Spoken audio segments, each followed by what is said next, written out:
जिज्ञासु साधकों के बीच से किसी ने पूछा है कि सदगुरु कबीर कहे हैं कि तेरा साहिब तुझ में है, जाग सको तो जाग।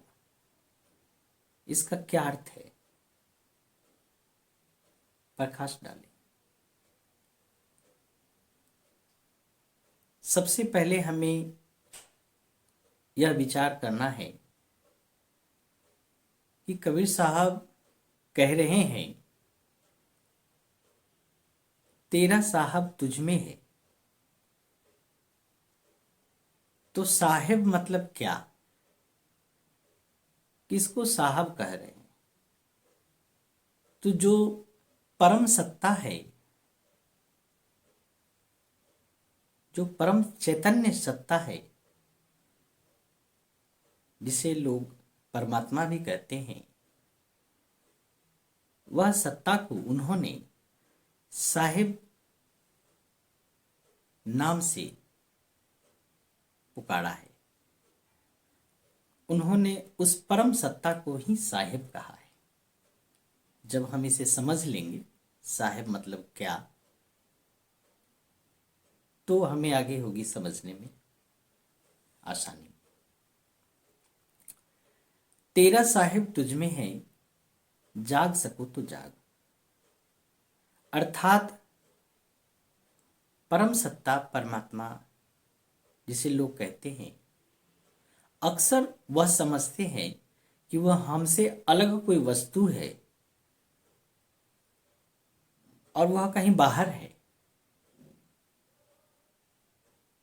तो साहब यहां बता रहे हैं, उन्होंने कहा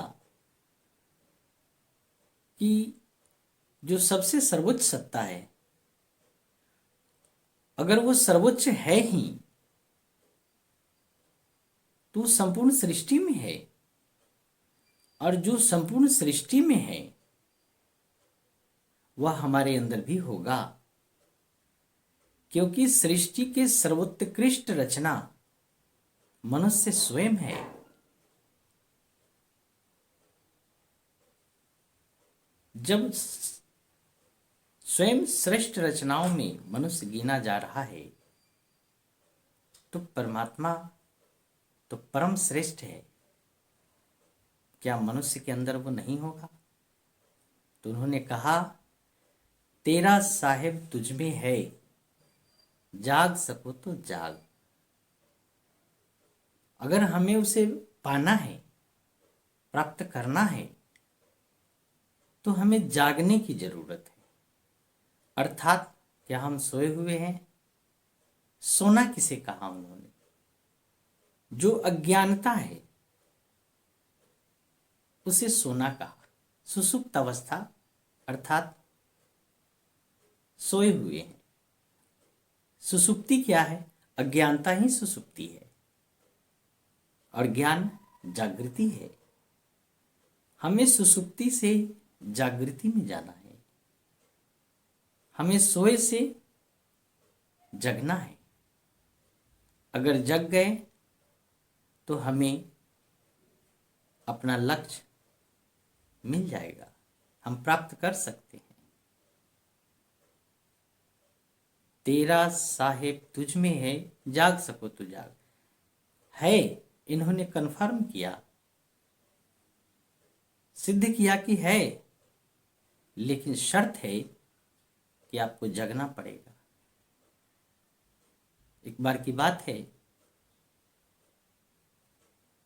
एक साधु तीर्थ करने जा रहे थे, तो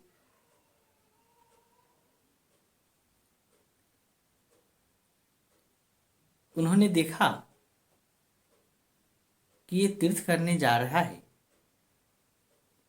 तो उनको बुलाया और साहब पूछे कि महात्मा जी कहाँ जा रहे हैं? तो महात्मा कहें कि मैं तीर्थ पे जा रहा हूं, भगवान के दर्शन के लिए जा रहा हूं। तो उन्होंने कहा आप दर्शन के लिए जा रहे हैं?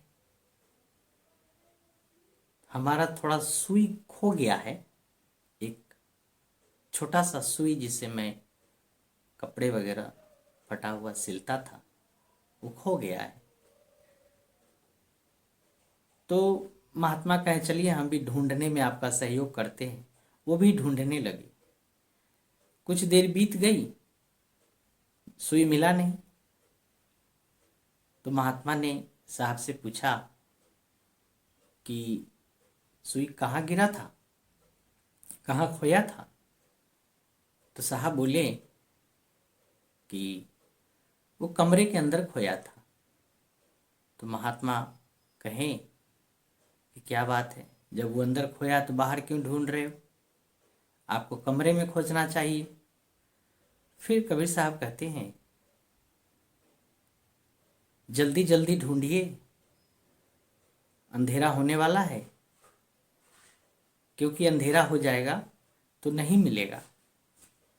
तो महात्मा थोड़ा क्रोधित हो गए और कहें कि अंधेरा हो या उजाला, ये मिलेगा वहीं जहाँ गिरा है। अगर उजाला भी हो जाए तो यहाँ नहीं मिलेगा, और जहाँ है वहाँ खोजेंगे। अगर अंधेरा है तो आप वहाँ उजाला कर लीजिए, वहाँ दीपक जला लीजिए, वहीं मिलेगा। तो कबीर साहब कहें कि यही बात तो मैं आपको समझाना चाहता हूँ कि जिस परमात्मा को ढूंढने आप तीर्थों में जा रहे हैं, क्या वह आपके अंदर नहीं है?